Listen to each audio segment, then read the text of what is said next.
Galaxite. What is it? The new featured Minecraft server that came with Bedrock's 1.16 update. The server which had serious hype. Everyone was talking about it. So how does it only have 200 players average?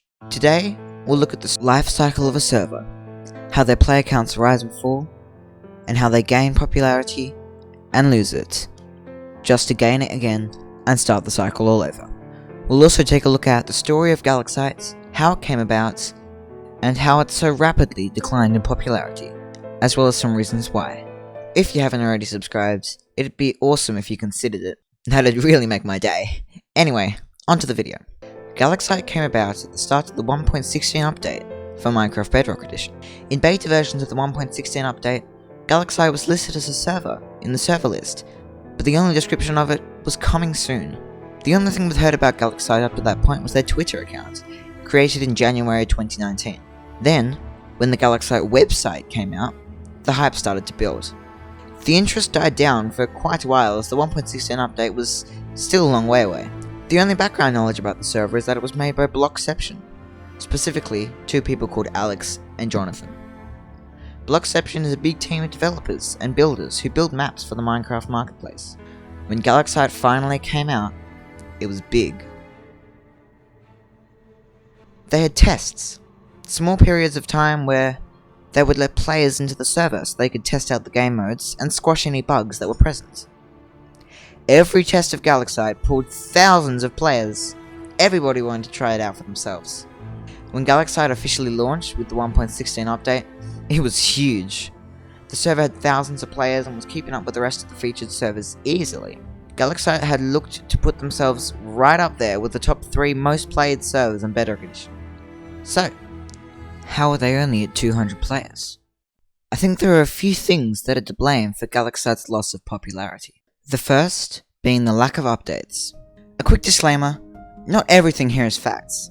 A lot of this video is my interpretations of what happened based on the research that I've done. I am not saying everything in here is right.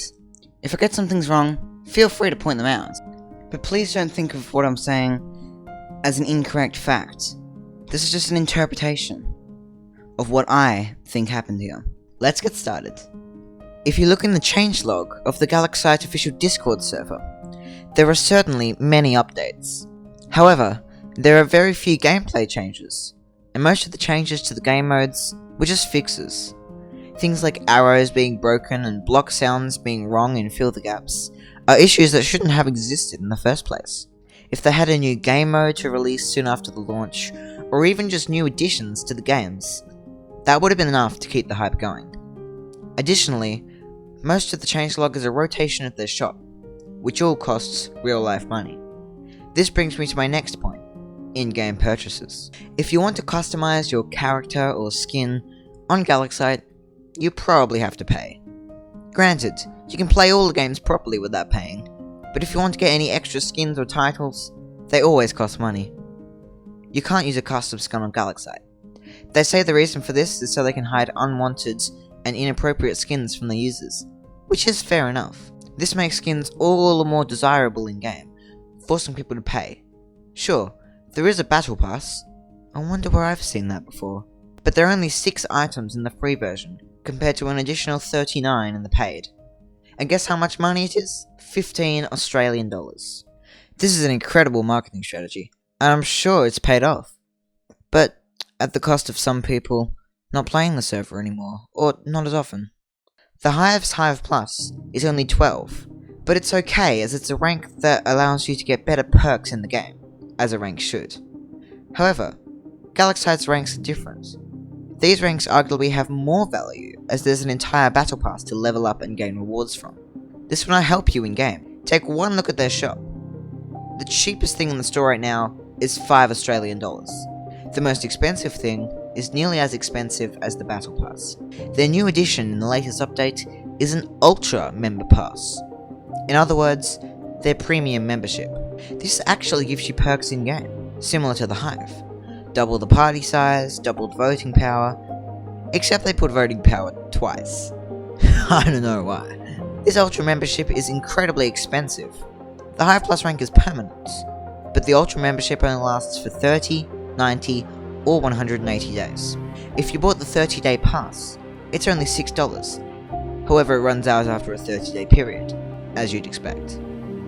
Most people don't play Minecraft every day, and even if they do, they probably won't spend every bit of that time on Galaxite. Having a singular, permanent rank guarantees that you'll always have the perks. If you buy the Ultra Pass and then you're unable to play Minecraft for a week or two, your Ultra membership is practically wasted. That's $6 down the drain. The third possible culprit? The games are buggy. This is a given. Any new server's going to have bugs. Servers that have been around for years still have bugs. It's just that it's pushed some people away from the server, which is quite sad and probably quite disappointing for the Galaxite crew. This is also why they haven't been able to put out as many content updates as they'd wanted to. They've been focusing on stability, which is certainly what they should be focusing on first. They've done the right thing in that regard, but letting down on the game updates just drives more people away, and it's an impossible situation, but unfortunately that's the situation they've been dealt with. It's not their fault, just unfortunate side effects of launching a new server. This, combined with the purchases for everything, ultimately is the reason for Galaxite's decline in popularity. I want to reiterate I am not hating on Galaxite whatsoever with this video, just analysing the decisions they made and what could have been better, and why it has the low player count that it has. I think what Galaxite have done is really amazing. Building any server from the ground up is an incredible feat, and there are many people who love Galaxite. It just doesn't seem like there's enough. I wish Galaxite the best of luck with the future of their server, and I'm excited to see all the changes that they'll no doubt make in the future. It's really difficult to convert players who play on other servers toward Galaxite. There are so many people who love to play Mineplex, there are people like me who main Hive, so it's hard to get them to switch.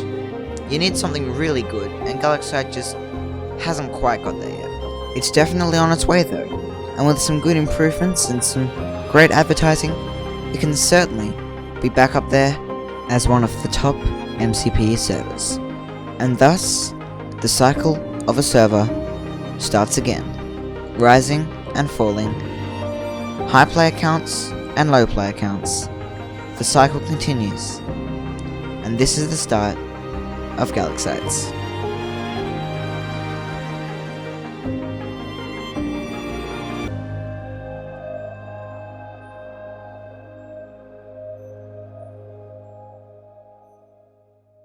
I think that's about it for this video, everyone.